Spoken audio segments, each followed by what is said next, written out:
Trump just wrapped up his whirlwind tour of Asia, where he made deals on trade, defense, and the very future of the Pacific. Welcome to America Uncovered. I'm Chris Chappell. This episode is sponsored by Incogni. You probably know the companies are collecting your personal data, but you may not realize just how many. Dozens, maybe hundreds, most of which you've never heard of, and you have no idea what they're doing with it.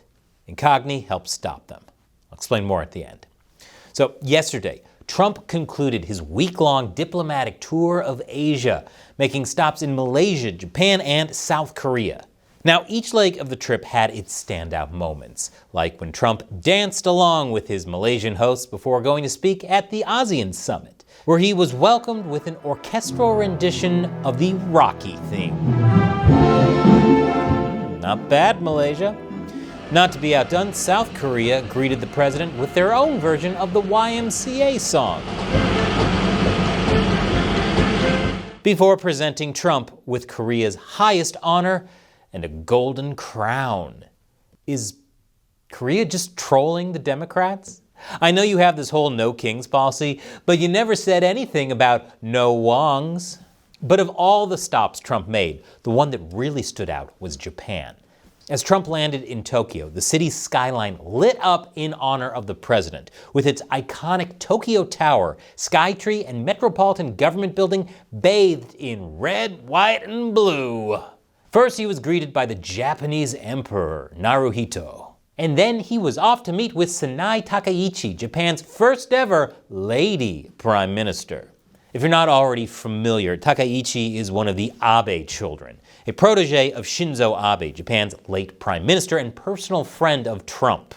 Like Abe, she represents the conservative nationalist side of Japan's ruling party, with a strong emphasis on building up the Japanese military. Many describe her as, what if Shinzo Abe was a woman? Now, we already know how Trump feels about all-female reboots. And now they're making Ghostbusters with only women. What's going on? But don't let anyone tell you that a 79-year-old man can't change his mind. The two got along swimmingly. Maybe a bit too swimmingly. Oh God, they're holding hands.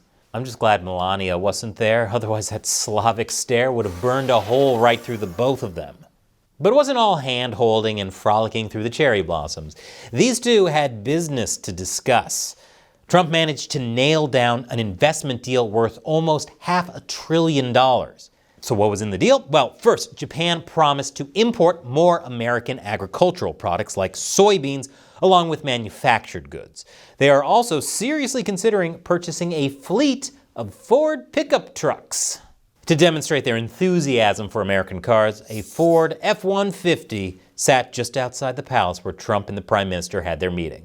Yeah, I don't know about that one. I mean, sure, selling tofu to an Asian country probably isn't that hard, but an F-150? Have you ever tried parking next to one of those things? Good luck getting that through downtown Tokyo in the middle of rush hour. Thankfully, there's more to the deal. They also signed onto an $80 billion deal with the American developer Westinghouse to build up America's nuclear energy sector. And when you think about it, isn't that sort of weird? America invented the technology, but now we need Japan's help to get it running again? When did we get so soft? Oh, but Chris, 3 Mile Island, give me a break. We had one little meltdown, some people get the equivalent of a chest x-ray, and suddenly we're afraid of splitting a few atoms. Meanwhile, how many times has Tokyo been flattened by irradiated kaiju? And that never put them off nuclear power. Anyway, there's yet another piece to talk about. Rare earth minerals.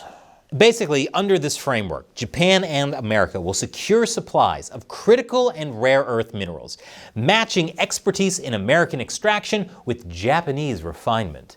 I know somebody's not happy with this deal. Speaking of China, you know how the CCP claims ownership over Japan's Senkaku Islands, as well as everything in the South China Sea? Well, America and Japan are ready to stand together against CCP aggression. Before Trump's visit, Takaichi announced she would be stepping up Japan's defense spending, meaning it wouldn't just be the US taking on China alone. Once the two met, they promised a new golden age for the alliance. And if you want to know what that looks like, check out this joint statement put out at the beginning of the year. the US and Japan reiterated their strong opposition to any action that seeks to undermine Japan's long-standing and peaceful administration of the Senkaku Islands, while the US underscored its unwavering commitment to the defense of Japan using its full range of capabilities, including nuclear capabilities. That's a bold statement. But before we get into an all-out nuclear death war with China, it may be wise to build up a little deterrence. That's why both Japan and South Korea have promised to help the U.S. build up its own shipbuilding capacity. The more ships the U.S. and its allies can pump out, the less China will think of making any moves in the region. And we're going to need them, because right now, China is building up its Navy 200 times faster than the U.S., and has already eclipsed the U.S. in total number of ships. But you know, it's kind of a sweet image. Back when America's Asian allies were just little baby countries devastated by war and famine, we protected them from the big bads. But now that they're all grown up and have their own industries, they're finally ready to step up and help their old man. Kind of reminds me of the Ninja Turtles. Aw. I guess what I'm saying is the US, Japan, and all its other allies will face a lot of hurdles. But this trip should still give us a lot of hope. Because like they say, maybe the real multi-billion-dollar trade deal was the friends we made along the way. This episode is sponsored by Incogni. One time I got a text from Amazon prompting me to log in and change my password. It was so convincing, I nearly logged in using their fake link. I was seconds away from disaster. I get these kinds of scams all the time, and I bet you do too. Because whenever you do anything online, there are tons of companies that collect your personal data and then sell it off to these scammers. I'm talking your name, phone number, social security number, home address, and more. When I signed up for Incogni 3 years ago, I discovered there were dozens of companies that had my private information without my permission. This was terrifying. So what did I do? I've been getting as many of these companies as possible to delete my data from their systems. I did it using Incogni, and you can too. Incogni has already gotten my details removed from 727 of these data brokers who've collected my info. And I don't have to do anything after signing up. Incogni just handles it. And now you can help your family get rid of their data on the internet too, with Incogni's new Family Unlimited plan. It gives you access to Incogni's custom removals feature, where if you find a People search site that's giving out your info, paste that link into Incogni, and Incogni's agents will get rid of it for you. So get Incogni and reclaim your own data.